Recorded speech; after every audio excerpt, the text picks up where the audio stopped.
esengo ezalaka ya ngai ya kokutana na bino lisusu na rendez-vous oyo tomipesa point de vue sur actualité émission oyo mituna ezalaka ya bino balandi mpe biyano ezalaka ya bainvité na biso sur plateau mokolo malelo émission eza spécial Vital Kamerhe tokaki arrestation na ye après refus ya liberté provisoire oyo baavocat na ye bakotisaki bapesi ye susu 15 jours akolekisa na makala mpo bameka mpe kolandela makambo na ye malamu tokolobela mpe lisusu matali congrès oyo eza convoqué en urgence mpona baparlementaire na biso congrès wana kolanda maloba ya mwana mboka Alexis Tambwe congrès wana ezobangisa mwa mokie toza kolikia te makambo ekobima kuna ekosepelisa bato nyonso te elongo na bainvité na biso na plateau ensemble tokomeka mpe kodéveloppe koanalyse mpona bino baebolingaka kolanda émission na bino plutôt point de vue sur actualité elongo na bainvité na biso tokopesa bango mbote mpe boye bolamu mwana mboka Herman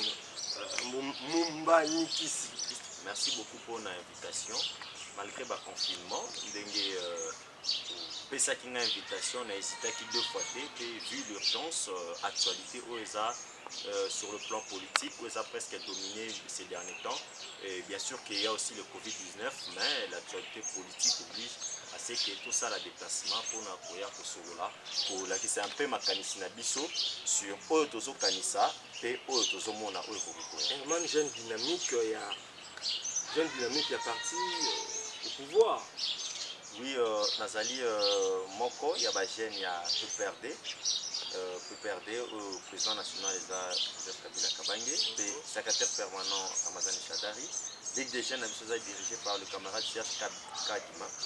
Et Nazali membre, il y a structure Moro Mounene, au Babinga Bureau Vert. Donc les jeunes rénovateurs, voilà, et j'occupe un poste très important. Voilà un peu. À part ça, dans un coordonnateur, il y a cellule, il y a des jeunes, où pense à un peu développement en Mboka. Merci mon Mboka. Mon panzi tozana mon Mboka héritier Ngashi, communicateur du changement, jeune dynamique, mbote mon Mboka boyebola mon lisusu na plateau. Mbote na ba internaute avec lequel toko interchangé na kati émission oyo la pesi mbote na co-débatteur na ngai c'est un réel plaisir pour moi ya ko benga masusu mbala mi balé na kati émission oyo po topisa ba makanisi na biso na cadre de la structure na biso communicateur du changement pour les structures ezali ko soutenir ba initiative ya président de la République to jeta d'évoluer na biso sur sa personne parce que tout simplement ce monsieur incarne le changement et la 4e émission tu rebeta masolo pour comprendre que le changement est un masolo té ça li bongo réalité toujours vivre vraiment la manière. Merci mon Mboka toza ko rappeler na ba landi nyonso ke émission intégralité na ngeza sur Digi Pro Télévision et le mona directeur ya chaîne Français Izuto pesi moté et puis na caméraman na biso oya so pesa biso image ya kitoko mon Mboka Herman arrestation ya Vital Kamerhe ozo analyser yango ndeni soki okolo ba interpréter te mais o analyser yango comment est-ce que ça acharnement ou bien ça tout simplement un jeu politique ou c'est vraiment un problème judiciaire. Merci beaucoup ndeko pona maloba oyo esinga merci beaucoup pona mokua na yo po ezali na importance monene na lelo na mboka na biso Congo parce que c'est vraiment l'actualité. Primo je pense qu'on a lobby comme parti politique dans un parti politique très discipliné.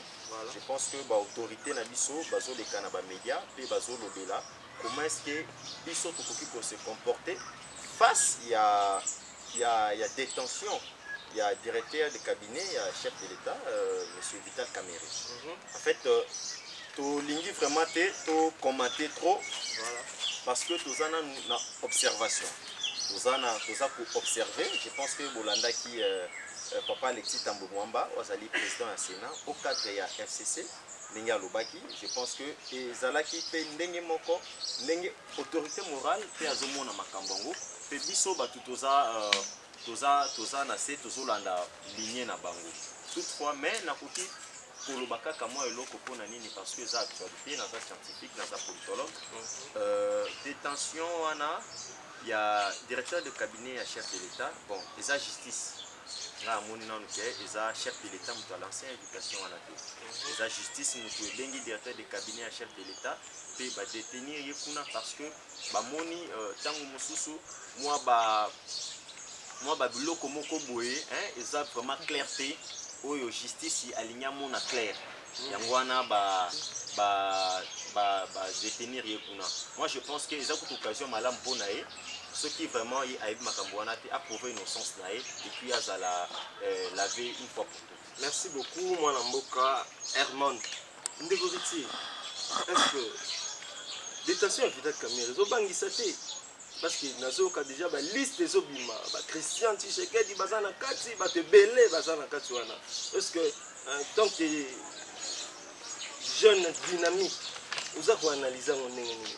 Bon, ngai na moni ete régime ya ba intouchable ici, régime ya ba hors la loi, ba homme fort ici.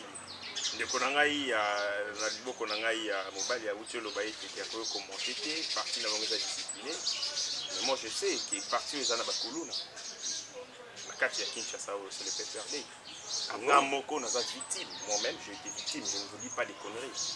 Naza victime, il y a attaque, il y a jeune, il y a PPRD. Plusieurs fois, j'ai été attaqué dans le procès mort à Vital Kamerhe. Non, ce sont des jeunes du PPRD, Chalère et sa bande. Mouvement discipline. Chalère, on recrute, pas sportif. Bakulu n'a pas la salle besoin plusieurs fois. Bateau bakindara ko sala sabotage la meeting d'opposition le 19 septembre 2016 na s'intéresse et ça Bakulu n'a pas perdu. Moi j'étais là, je vis Bakulu n'a pas perdu. Donc en parlant de la discipline, Bobé Talranga Masolo, il y a discipline et PPRD, on connaît que le PPRD c'est un parti désindiscipliné, régorgeant son sein des voyous, des gens hors la loi, au bandoko sekanisake. Bazali un régime où tout leur est permis. Et ne peuvent pas commenter tout simplement parce que le régime Nabango il y a 18 ans, en aucun moment, je me demande est-ce que Kabila était entouré seulement des 5? Est-ce que Moussa Lebandé au Salamara Ndenge Sengé? Ce qui est avec Bongo. Bravo, le bilan est là. Mais ce qui est à Bongoté, le bilan est mitigé. Pourquoi même Moutoumbo Bakanga, même Ndinzi, autour de Kabila Bakanga? Ça veut dire que l'état de la justice était faible. C'était une justice, il y a camaraderie, justice, il y a concubinage, il y a dit. Mais maintenant là, avec l'arrivée, il y a Félix Tshisekedi. Tu sais, bien combat, il y a IDPS. Combat, il y a état de droit. État de droit, ça veut dire que tous sommes égaux devant la loi. Personne n'est au-dessus de la loi. Moi, mais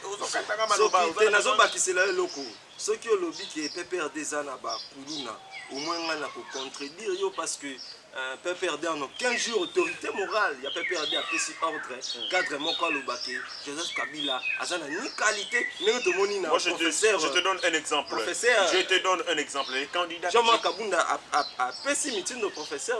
Je n'ai compris ça exemple encore. Les candidats présidents de la République, il y a PPRD, Aloba, ceux qui m'ont fait maman na yofinga maman na. Dites-moi, ce monsieur a donné quelle leçon de morale à la jeunesse? Moutafingi maman nayo finga maman nayo. Il a dit sur la toile, il y a journaliste bien sûr. Déjà à partir de ces propos, je peux comprendre la personnalité, il y a Batouana, manière d'agir. Tout ne se dit pas tout haut. On va dire sur la place publique, mais agir il y a parti wana et là sa partie il y a pas. Je rentre dans ma caméra je dis bravo une fois à la justice.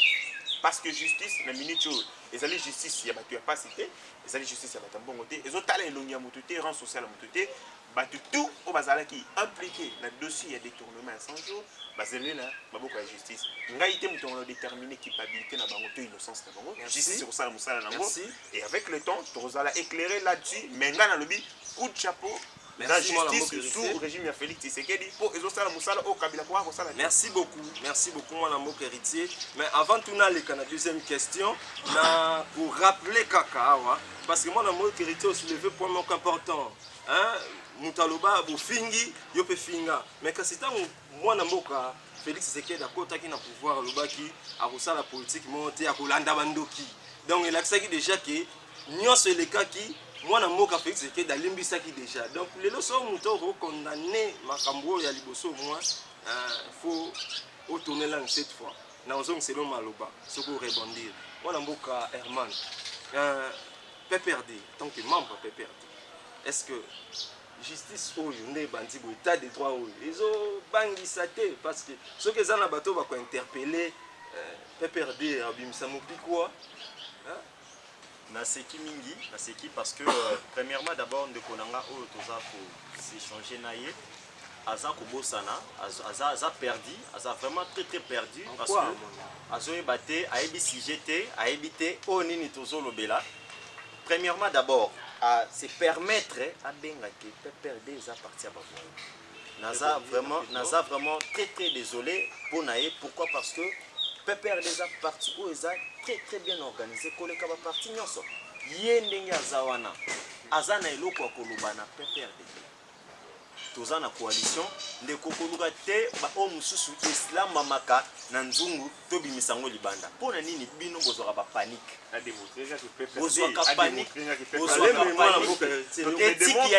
éthique ya débat omoni bango bato IDPS wana ba agitation voilà na ye nanga bien obandi ba agitation olobi na tikeli yo maloba na lobby na tikeli yo maloba oza ko s'agiter pourquoi gérer ba émotion ndeko na ngai lelo oyo batu ba pesi Joseph Kabila raison na mboka oyo. Ah bon? Parce que désordre oyo koti na mboka pe na présidence ya tala ndeko basakana na l'état te basakana kana gestion mboka. Comment na mboka Joseph Kabila lelo comme exemple à suivre? Aza plus que exemple parce que aza modèle à la qui sa ba compétence naie petit lelo to mona ke na mboka oyo azali ligne oyo il faut batubalanda pe président Félix Tshisekedi a comprendre yango mais sikoyo bandeko ya IDPS oyo lelo na kati na bango nanu avant ke bayo lukana nkoto babongisa nanu na kati tomoni kuna na kati na bango président na bango a suspendre mutu donc mutu azoloba ke non le président n'a ni compétence ni qualité, c'est du désordre, c'est un désordre terrible. Le secrétaire général donc na kati na parti wana organisation ezate ordre ezate ngana okamo mingi pour biso ndeta boto biso to vandinye autorité morale lobike bo soutenir chef de l'état mais il y a bossa na kake akoma déjà na pouvoir alors se comporter quand est opposant non voilà mboka non liste za mulai liste za mulai par rapport ya quoi parce que liste nini oyo ba état de droit oyo na makambo belé bongo nani tozo ka bato maluaka tozo ka ba Félix Tshisekedi tozo ka ba ebongo na tangu ya régime ya président autorité morale ya Joseph Kabila justice ezalaki te bango balingi ba apprendre bisoni balingi ba apprendre bisoni tolekaka na limite lelo oyo siège ya IDPS ba policier bazali boso wana pona nini nani atieli bango ba policier Kabila nani atieli bango ba policier ba agitation na bango bato ya IDPS toza na coalition biso tozali wana mokolo autorité morale akolobake niet tala biso soto bitosala IDPS opposition on respirera à une minute. Ah bon? Une minute on respirera parce que on a une stratégie na ya salon na ya libanda donc après biso toza très bien organisé lelo oyo soko moni kuluna na kiti assez akasute parce que ba maître belé baza encadré biso na ba perdre c'est ça donc baza na lobby kuluna te na lobby maître sportif voilà baza très bien encadré to bengi bango ba désœuvré peut pesa bango ba responsabilité PPRD eza parti ya kuluna te PPRD ezali parti ya ba oyo balingaka mboka. Merci moi na mboka héritier soko rebondir mais soit question oyo kozwa okoyeba nene osala ton antenne na yo lelo ozobete la justice maboko mais kasi nga na observa ke eloko moko première invitation ya oyo batindaki mwana mboka capital Camera ezalaki na berere pour ne citer que ya date mais est-ce que berere wana eza kolakisa te ke mwa compétence pe ya justice na biso parce que na niveau ya justice bakosala berere bongo te. Bien évidemment, on a une invitation à Liboso, qui à l'endroit il y a directeur du cabinet du président de la République. Berer wana o izalaki na kati ya invitation ya i 3. Erreur moko ya date, erreur mususu ezalaki ya lieu na ya domicile. Je trouve que Berer wana ezalaki cause à la normale, document. Et puis les procureurs rapidement à celle qui invitation mususu parce que invitation wana babongisi date babongisi na babiloko wana ça sont des moindres détails mais photo que nesco yo na fond na fond ete lelo tokomi na justice moko ya makasi ou bato oyo bazalaki ba intouchable. Est-ce que le régime à Kabila, vous êtes sûr qu'on pouvait appeler Némi Moulani? Abengi pena Némi Moulani apena qui na parquet. Tu t'imagines? Gustave Béassiko. On pouvait appeler Gustave Béassiko. Albert Yuma. Albert Yuma. 200 millions. Bandeko oyo PPRD, il faut bazala. Vous en parlez humble. Il faut bazala humble. Bami kitisama kasi. Biso tolinga to silana na bango. Oui, le peuple congolais a tellement monté qu'il voulait en finir avec le régime de Kabila. D'ailleurs, non, il a bénéficié de la miséricorde politique du président de la République, Félix Antoine Tshisekedi Tshilombo, son excellence. Yende Mouto a calmé le peuple congolais à lobby. Na boinzela ya Yabitumba. Na boinzela matata tout ça la coalition na batu oyo. Mais seulement à condition va changer ba bongwana. Yango na zoyi sande konanga ya PPRD. Il est très mal placé pour mettre la mission sur la démocratie. Il est très mal placé pour mettre sur la justice parce que parti na bango en 18 ans, il y a gestion beaucoup de désastre. Misala ezalité. Que là c'est malonga ezalité. Félix Tshisekedi a appris une année seulement. Respecter ma gratuité enseignement. Ce sont des choses où le régime Kabila. Ce monsieur doit se taire, va bénéficier de ce qu'on appelle la miséricorde du président de la République. On allait en finir avec eux. Au moins est-ce que moi, dans mon capital, Camille Bagro, puis liberté provisoire. Mais non, mais qu'est-ce qui se passe? Les juges ont motivé. Il ne suffit pas. Les procureurs ont motivé. Pourquoi on peut passer liberté provisoire? Il ne suffit pas un roloba. Tout entrer, tout analyser, ils disent. Sur le code de procédure pénale, je pense, l'article 27, il est bien dit que tous ceux qui ont allé la détention pour la détention provisoire. Pourquoi on les fait? Pour trois raisons. La première raison, ça faut être à craindre. Ben, ils seraient les aliouana, mais aussi possibilité pour nous effacer ma trace. Directeur, filtre caméra, directeur du cabinet du président de la République. À ce titre, ça a une influence ébellée. Justice est moniquée. Ceux qui m'ont dit la liberté, à effacer ma trace. Il faut aller en prison pour que permettre justice et ça la moussala sans payer à s'y mixer dans la carte. Par rapport à la trace au lobby, dans la qui avocat, éviter caméra après refus. Il y a liberté provisoire naïe. Alubaki bango pe baza sengo makasi parce que bamoni que client na bango en sécurité na posa makala moi na mboka Herman justice berera bongo est-ce que ça peut se faire na ebisa ki OK bayaka ko apprendre na tête ya l'état baza ba stagiaire qui koye kula na gestion ya mboka te de konangai omoni batu balinga Congo oyo bazali bien sûr parce que ba bêtise comme même na niveau ya présidence et ça va bêtise moko boye oyo tokoki même pas kotolérer. Pourquoi? Parce que lelo azoloba na bilan Joseph Kabila. Est-ce que ya yebi Joseph Kabila kota azumboka oyo a genouté azumboka oyo na libulu payer zalaki et kabona na quatre côtés au kona RCD côté MSC pacification ya mboka Joseph Kabila habité ngali na mboka oyo abengi bana nyonso ya Congo boya asali oyo ezala te président moko na 4 vice-présidents amemi biso na élection azwa biso na 300 millions de dollars lelo budget mboka komi ba milliards to komi na banzela na ba avion na ba train soki mutu aboye o azoyeba eloko azoloba te aza na maîtrise ya makambo azoloba te nayebi te soki na détournement pe ezala te nayebi te ndeko oyo tosala na ye débat lelo soki ata azalaka na parti na bango afanda aza na notion parce que mutu aza na notion akoki koloba ba oyo azoloba te parce que azo maîtriser eloko te soit oza opposant soit bazoyeba te yango wana mbuyeme ekoteli bango biso tolobi boye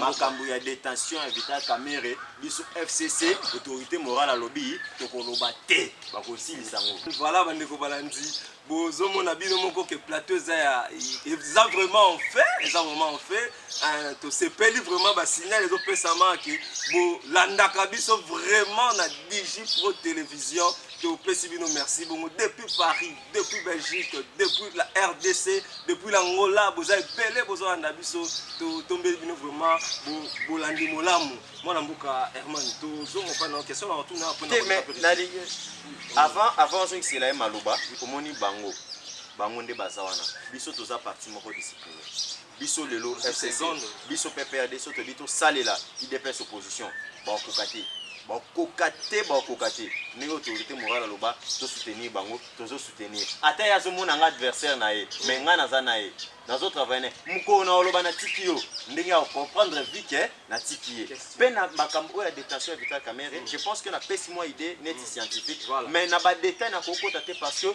naza jeune oyo naza loyal mpe fidèle natambolaka selon bainstruction mpe baloi barègle ya parti politique ya famille politique. Est-ce que un directeur de cabinet peut agir sans pourtant président Naé Azala a informé que... Non mais il coquille jamais tout ça. Il coquille parce que président de la République, directeur de cabinet, Azali collaborateur, il y a des bosso et ombre et président. Voilà. Donc omoni hein. Eza débat omoni so ba yebisa biso omoni tala makamweze belé na mboka ondeko omona ba décision na bango ba ordonnance ba makambo belé ba osala awa bazoe baté bazosala ngona ba vice de procédure pe bomoni lelo ke FCC ezande lisanga ya bato mayele pe o balingaka mboka yango na autorité morale tinde biso ba bi ke biso to lobate biso to kolobate ba conseil lisanga bango moko trouble oyo bango bazwi na minute barobunda na bango biso totana biso majorité na biso za na parlement majorité na biso za na sénat to okozwa mona mboka héritier toza ko rappeler na balandi que nangonga oyo ba DG à OVD azaki interpellé DG à Foner aussi azana prison centrale ya Makala et le ngona mona mboka Vital Kamerhe baza ko éclaircir makambo ya dossier à 100 jours oyo mona mboka héritier. Est-ce que vraiment même question, est-ce que un directeur de cabinet a pu agir ou bien que signer l'ordonnance sans que le président de la République Azala t'a informé? Laissez-moi ramasser incongruité, oui. Je suis tellement désolé qu'il y a invité à Boé. Il vient, il dit que Makamonazolo Zali, la confusion ainsi de suite. Tout simplement, internaute sur la biso comprendre ngai na ye qui a les niveaux. Nani o azolo makambo ya solo pe azana alima. Je comprends. Je suis entré na meki ko faire expliquer bateau. Nazo kendena ba élément. Lui vient, il ramasse tout. Nazo comprendre c'est comme le tour de Babel. Il dit du n'importe quoi, il fait du mélange de genres. Donc nazo comprendre. Il dit Kabila tiki asali ba train, asali ba école, asali. Akoko ibisanga ilelo. Tout il y a accès à la scolarité zali combien? La République démocratique du Congo dispose combien d'écoles? Combien? Niveau infrastructure, on a besoin de niveau.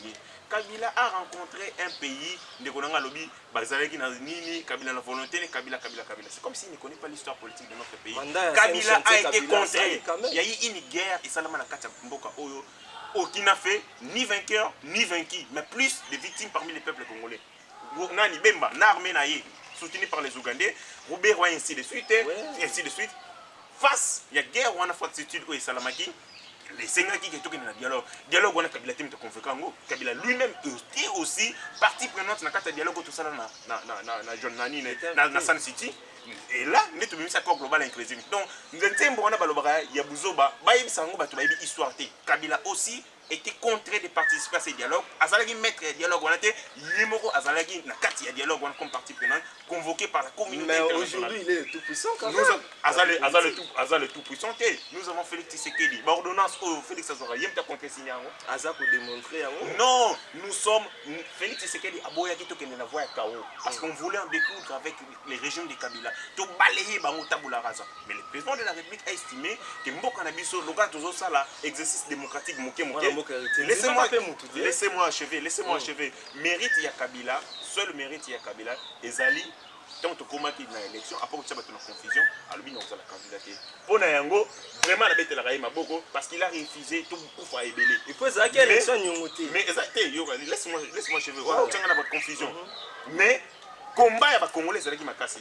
Nous sommes bâtis pour que tout obtenir alternance oyo baninga nga bakufa ba rosi mokendi ba desha kapangala ba terrestre ainsi de suite la limité to batumba on a incinéré des gens la limité pour la vérité on a incinéré des gens pour na yango et donc Kabila la dernière minute amona yika komi na suka ndé aboyi ko sala kamikaze mi boma ndé atiki pour na yango je lui dis bravo à part wana za la mérite il a laissé les pays par terre. Merci moi la mboka héritier toyokaki mwana mboka Alexis Tambwe Mwamba akonvokaki congrès moko en urgence mais kolanda maloba ya mwana mboka Alexis Tambwe Mwamba lobby c'est comme si le chef de l'État a décrété que état d'urgence en violation de la loi. Parce que l'explication à moi, Alexis Alobi, l'état d'urgence, ça a toujours voté dans le Congrès. Tant que l'état d'urgence sans pourtant passer par le Congrès, il y a une violation. Mais au moins, la justice est pour éviter de déstabiliser un peu l'institution de Mboka.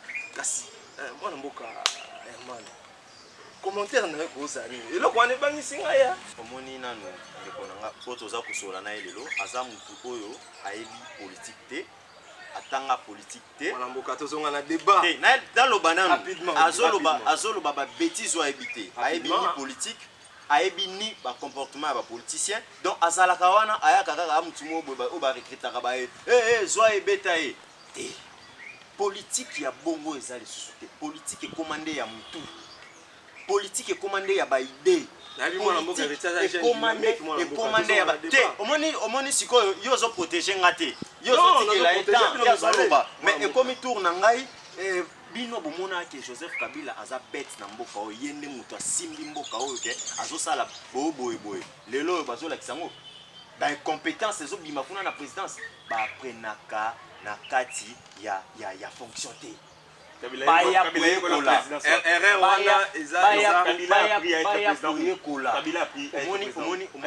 omoni bango ndenge bazomema mboka oyo tolandi lobi président ya sénat Alexis Thambwe Mwamba état d'urgence wana ezalaki omoni makambo oyo président bangisinga ya alobi yango mpe na honor ya état de droit oyo mwana mboka Félix voilà ozomona ke bamaîtrise ya bien eza te bavide eza ebele parce que jamais ordonnance moko signé to communiqué moko ya président honoraire Joseph Kabila sénateur à vie ezala jamais comment jamais sujet moko boye ya actualité. Pourquoi? Parce que nyonso ezalaki en ordre, nyonso ezalaki bien calculé, nyonso ezalaki bien discuté, liboso ebima pomema mutu oyo auti tala auti soki wapi yango alali la muki azoya dans éthique ya débat ezate aza na coalition nanga yazomona nga na mtala mukate nga sona bali ko misa biloko mususu awa ba internet ba ndeko nyonso ba na TV ba koganga ba tika na polele saki ya loso bali kango jour moko te biso tozana bango toza kotala bango elobi ebele biso mpona cité biso toza kotala bango ndenge tomoni ke non congrès ya état d'urgence congrès d'urgence ezosalema na mpona baponami ezala badéputé na niveau na assemblée nationale ou encore basénateur bakende barésolution ekobima. D'ailleurs tozosola nano makambo eza très capital mpona cité ndeko na ngai tozolobela sujet mosusu ye azoya na makambo mosusu eza mpasi mingi mboka ndenge ekomi lelo bato bakokovivre te dollar likolo lipa ekondi natikaki yango likolo ye alobaki ke tokonyataka esi lokola loso tokonyata yango lokola mabanga tozokoka kolia bato bazokoka kolia na mboka oyo transport eza impossible tika na rappelé que moi na mboka nayebisa ye atukuta kesi ya l'état vide te baye koboma mboka oyo na badétournement bamillion biso lelo covid-19 ekoti bato baza même pas na mbongo kosomba bamaske moto aza même pas na mbongo kosomba détergent baza kosenrichir bachange baadresse na mboka donc finance yaki sisi ya ba 40 quelque na mboka nini bakozwa bato baza vie comme insupportable awa na bongo merci mon amour héritier. Qu'est-ce que tu peux dire par rapport à dur ya moi amour Alexis Thambwe Mwamba? Par moment ce que zo benga sa biso na ba on peut voir toute la qualité ya ba indiqué ngana yiko beta masolo na ngaite bato balanda ngai ni tabilité ba yebi mayele makanisio la pesaka. Mais aujourd'hui je me rends compte que fallait faire un débat sur l'attaque personnelle et ainsi de suite. La ligne na yebisa ndeko na ngai je dis na banika le basiko rapidement na banika dans le bate 4 minutes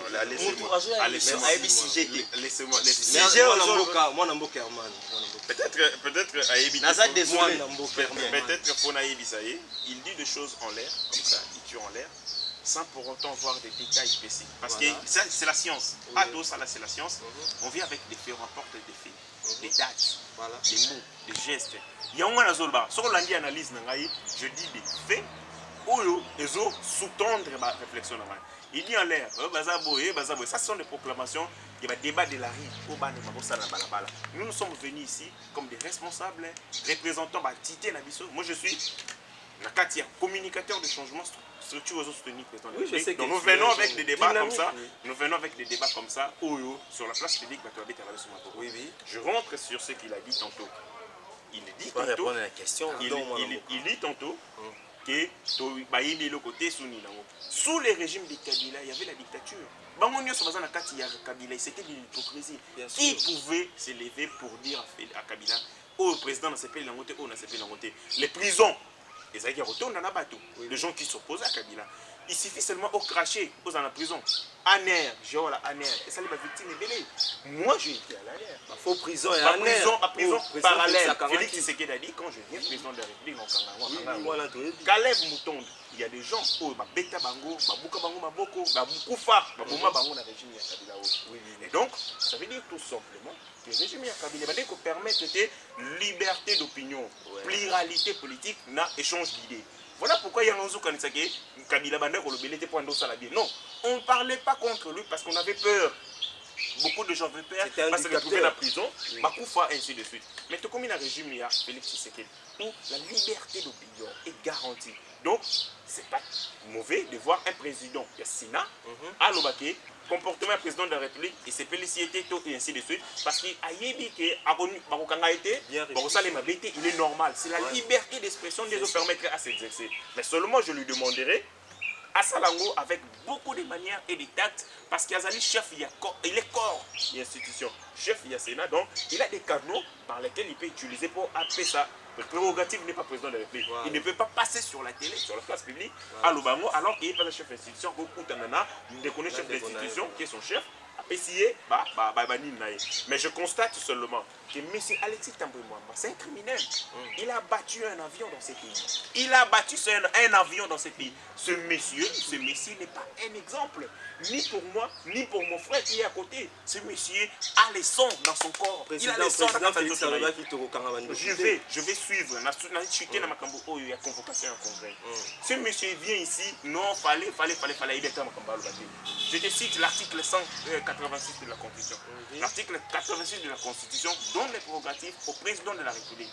Lorsqu'il y a crise, lorsqu'il y a urgence à décréter état de siège, ou bien état d'urgence, guerre, donc le président de la République, il a tout simplement utilisé les moyens légaux. Qui est l'article 86 de la Constitution pour permettre à ça la Merci, il n'existe pas, on ne peut pas organiser. Non, c'est grave. Il veut qu'on organise un congrès a posteriori. Donc le président de la République a déjà décrété état d'urgence, mais il va ça la congrès sur Malango. C'est quand même scandaleux que ce genre manque du respect à ce peuple. Démocratie. Merci. Je rentre dans ma coronavirus. Il y a quelque chose d'autre relevé dans ce PLT au lobby, même si c'est ton travail, il y a la justement la communication, on a posé des informés opinions. Mais c'est la même manière. Ozali Mupandi Sango, Ozali na droit d'exercer profession en ces moments parce que la minute c'est la journaliste, Ozali mingangande bazotambola, baza liberté, kende ko tambola mona batwana et puis tambola mona batwana ceux qui bazalité oyebisi bango, oyebisi opinion qui batwana bazalité. Pour ce qui est ma propos incendie, de la même manière au F bazaï batenaka, tant que coronavirus est à l'obike ezali opération bena lokotro to kosi poto zambongo et des informants batu comment que douter que coronavirus ezalité confinement et là comme ça une chose que je veux dire pourquoi est-ce que le président de la République a s'en passé na congrès parce que article 85 de la constitution PCI ndingisa yako convoqué congrès ceux qui urgence ezali parce que congrès pour nous réunir c'est 500 députés plus 119 sénateurs. Excusez-moi.